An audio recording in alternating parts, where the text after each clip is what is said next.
Have you ever treated someone with what seemed like a simple musculoskeletal issue, maybe shoulder pain, foot pain, or low back pain, but things just weren't adding up? The pain felt disproportionate, unpredictable, maybe even burning or zinging, and deep down, you wondered, could this be nerve related? But then comes the frustration. You're not quite confident in how to test for nerve involvement beyond the standard sensory, strength, and reflex checks. So you either move on or second guess yourself, and as a result, the patient continues to struggle, and they may miss out on the targeted care they actually need. You're not alone, and today we're going to change that.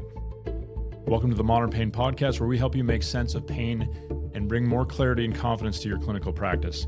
I'm your host, Mark Kargela, and in this episode, we're going to take a practical deep dive into neuropathic pain, what it is, how it shows up, and how you can screen for it with confidence, even without fancy equipment. You'll learn the true nature of neuropathic pain and how it differs from nociceptive and nociplastic pain, a simple pathway to recognizing it in the clinic, and 4 common mistakes clinicians make that lead to misdiagnosis or mismanagement.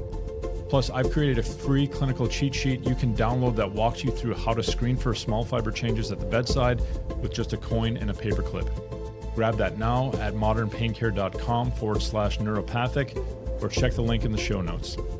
Let's get into today's episode. This is the Modern Pain Podcast with Mark Kargela. So let's look at a study, and this was back in 2012. It's a study by Keith Smart and his colleagues, and it's still used quite a bit. It was introduced to me in fellowship. There's probably some more papers recently, but I do think this paper was one of the first ones to really lay out some clinical groupings of what do we see in a subjective and a clinical exam that can help somebody who's got neuropathic pain. So let's look at the subjective components first. You might see the patient describing pain as burning, shooting, sharp, aching, electric shock-like, ants crawling on their skin, those kind of weird symptoms that don't seem like they line up with maybe a local tissue issue. They might have a history of a nerve injury or mechanical compromise, maybe a compression injury or something like that. They also might have some medical conditions, diabetes, diabetic neuropathy, those type of things we should be looking out for in their history as well. They have pain in association with other neurologic symptoms, such as pins and needles, maybe numbness, weakness, things that we commonly see in clinic when we're thinking about possible nerve involvement. The pain would be referred in a dermatomal and cutaneous distribution. So this is, again, where we need to know nerve root distributions, peripheral nerve distribution, just so we can understand where maybe these pains are distributing in something that would be suspicious for a nerve versus, hey, this is a local tissue issue. These symptoms, patients will often say they're not really responding well to NSAIDs, such as ibuprofen, those type of things. The things that we would expect if it was a primary inflammatory nociceptive issue that would ideally be helping, but we're hearing in the history as we're speaking to these folks that it isn't really helping much. You might hear that the patient, if the physician that maybe referred them or who's also been managed them, maybe put them on duloxetine or pregabalin, might be seeing that they're having some improvements with that, which again, at that point, probably neuropathic pain has already been diagnosed. You're going to often see with these people pain of high severity and irritability. So that a lot of times you got to be very cautious as we examine these folks that we're not getting significantly aggressive with our physical examinations, just because often these symptoms don't take much to provoke and they can often be a little bit of a difficult thing to settle. So as you're working and having people move or maybe doing things with exercise, you're instructing those folks, hey, let me know when we're just getting to the edge of things. I don't want you to push into symptoms today. I want you just to go to the edge to where you're just maybe nudging into some things. Next, we're going to see maybe a mechanical pattern to aggravating and easing factors that involves things that load or compress nerve roots. So anything that kind of puts compression into maybe the nerve trunk of your sciatic, digging into the back of your leg. Sometimes seats will do that for some people who have neuropathic pain in that distribution.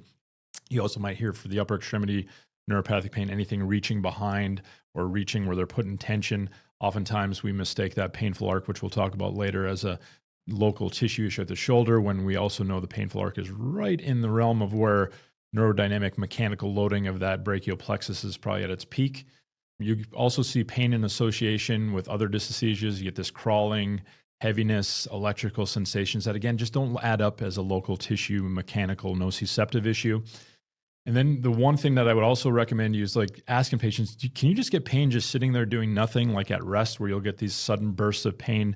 This is often a characteristic of neuropathic pain where patients can just say, I can just be laying down, I can be doing nothing, and I will get these random, just pretty sharp, nasty jolts of pain that go into my leg or my arm, depending, again, where the patient's pain is located. So let's look at the clinical examination with these folks as well to see what kind of things we might see clinically with them.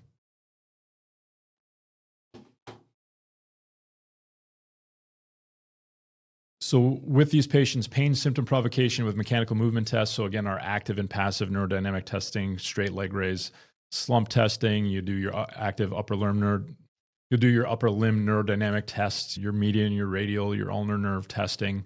You'll also get pain and symptom provocation with palpation of relevant nerve tissues. And this is probably one area I see clinicians make a big mistake is they start palpating down the areas of pain and they misassociate or misdiagnose these tender points as something that's a problem locally in the tissue, like a trigger point or something like that, when this is probably the materializing of hypersensitivity in the distribution of the nerves. And sure, muscles might get hypersensitive and maybe increase their tone when the nerve that's supplying them is highly sensitive. We'll see positive neurologic findings, decreased reflexes, sensation, or muscle power in a dermatomal or myotomal distribution. We might also see antalgic posturing of the affected limb or body part where the patient's trying to find positions where they have to externally rotate their lower extremity to put some maybe mechanical slacking on the nerve, or they might say the old shoulder abduction sign where somebody walks in your clinic, or you might hear patients say, when I rest my hand on my head, it's the only source of relief I get. Again, the thought with that is there might be some mechanical slacking or decreasing the mechanical load on that nerve. Then lastly, you might see positive findings of hyperalgesia, primary or secondary, or even allodynia, where just sensations or stimuli that should be light touch or things that should not have pain are hypersensitive, and you're getting pain with even light touch or things that shouldn't be that sensitive. This is a pathway that was developed by Nina Schmid and her colleagues as part of a neuropathic pain special interest group for the International Association for the Study of Pain, where we can help clinicians kind of work through a pathway to help us determine, hey, is neuropathic pain present or not in this patient or this clinical situation? So obviously we're going to have pain. And then we talked about our history is going to give us some clues that, hey, this might be present or not. You're going to then move on to the examination, do some of the things that we'll talk about. You're going to do a sensory exam. You're going to do mechanical loads to nerves. You can do palpatory assessments. You're going to do all the things that we know how to do clinically to determine. You might look at spinal related movements, especially if it's spinal related leg pain, which was the context of this study, where you're going to have movements that might influence spinal positioning or things that if there is neuropathic pain being generated possibly from a spinal condition, that we might have some altering of symptoms based on spinal positioning. And then complementary tests are mainly for folks more in the physician realm, where you're going to see CTs, MRIs, skin biopsies, other tests that are probably tests outside of your basic clinical practice in physical therapy. So I wanted to get into 4 mistakes. Some of these I've made. The one at the end, definitely I've made. Let's talk about some of the issues that we all face as clinicians or some of the mistakes we've made. I've made them all. You may be making them or you're making them currently. That's why we're having this video. So hopefully these will help you out. First one, not thoroughly questioning out symptoms. So what does that mean when we're not thoroughly questioning out symptoms? Well, one, you need to not just, because let's just say we have a patient with lateral elbow pain on the left and we just tunnel vision in, we question, we do all the palpating, because again, if there's nerve issues, you're going to get tenderness at the lateral elbow, which if we're really anchored on this being a lateral elbow issue and lateral epicondylgia, you're going to start digging and finding sensitivity and, my diagnosis is made. This is just a lateral epicondylgia, nociceptive dominant.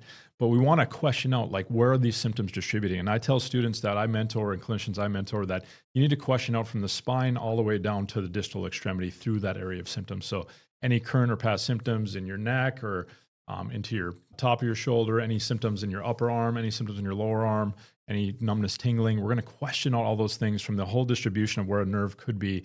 And it's just good common practice to do that, where you're going to ask these questions to understand if the patient says, yeah, I got this lateral elbow pain. I also have this pain on the outside of my wrist, and I got this pain on top of my shoulder.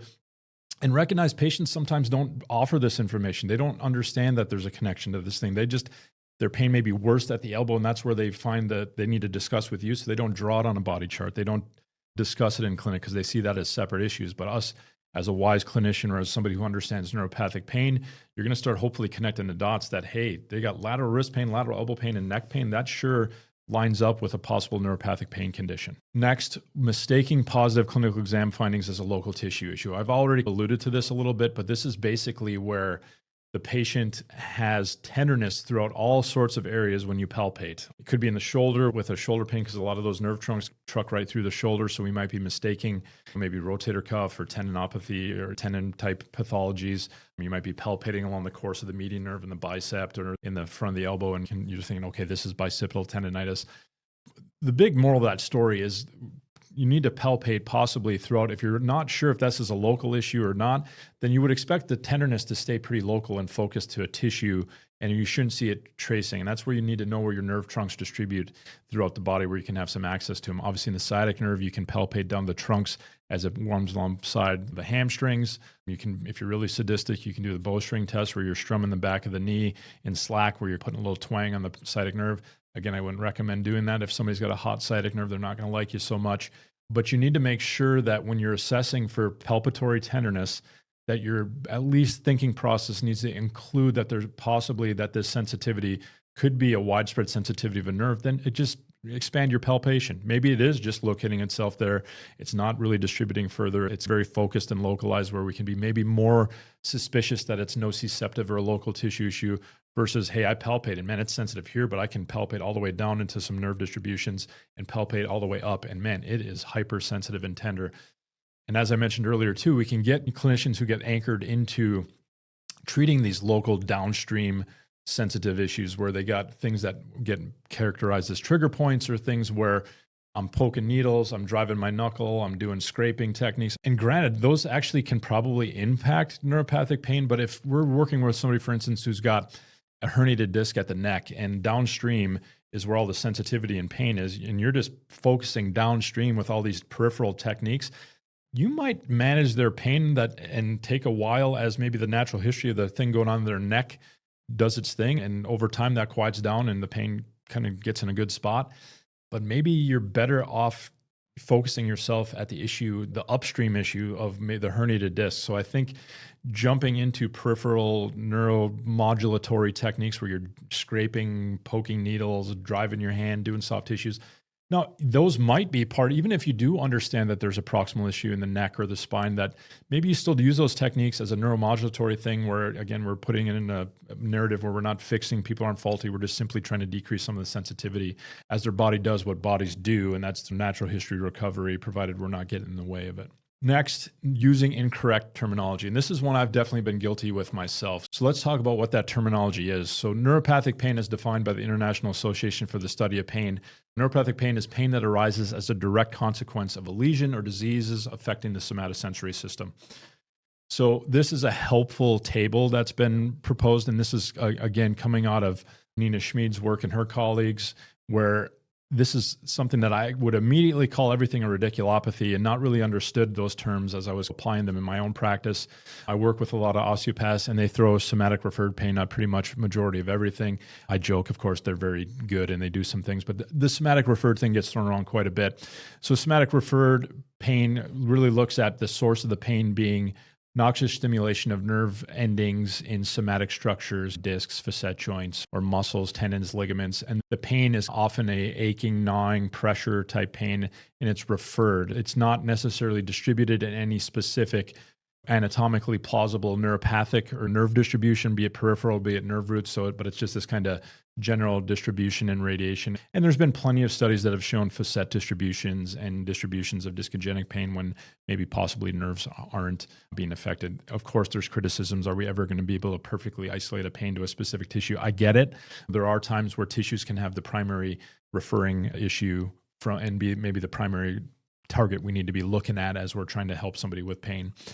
And then radicular pain. And I think radicular pain we often mistake as radiculopathy. And radicular pain can be hyperexcitability and discharges of the dorsal horn or dorsal root ganglion caused by inflammation, ischemia, or mechanical deformation if radicular pain coexists with radiculopathy. So this can have a radiculopathy, but if we go to the radiculopathy finding, this is with hard neurologic signs. We're seeing sensory loss, we're seeing myotomal loss, we're seeing reflex loss. There's concrete hard neurosigns that accompany radiculopathy. You can have positive nerve testing, nerve sensitivity testing, be it neurodynamics, palpatory tests, and all these different things in radicular pain, but it's probably radicular if you're not seeing any significant hard neurologic signs in your neurologic examination. So we want to have a good neurologic exam that'll help us differentiate these. So again, being able to differentiate your terminology between somatic referred, radicular pain, and radiculopathy. And again, radicular pain and radiculopathy are often going to be some of those things where we're thinking there's neuropathic pain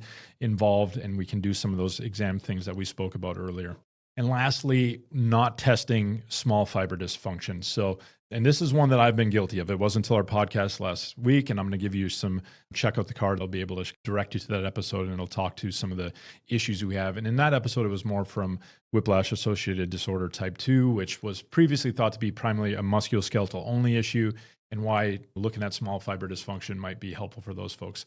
So one simple one, Pinprick, would be taking this super fancy piece of equipment, which is a paperclip. You got a dull side, you got a sharp side, and then you can just go down in nerve distributions and say, have a patient, maybe you have them close their eyes so they ain't cheating, sharper dull, sharper dull, sharper dull, and you're just having that patient go throughout that nerve root distribution. So that's a very fancy piece of equipment. And then lastly, you can have coins.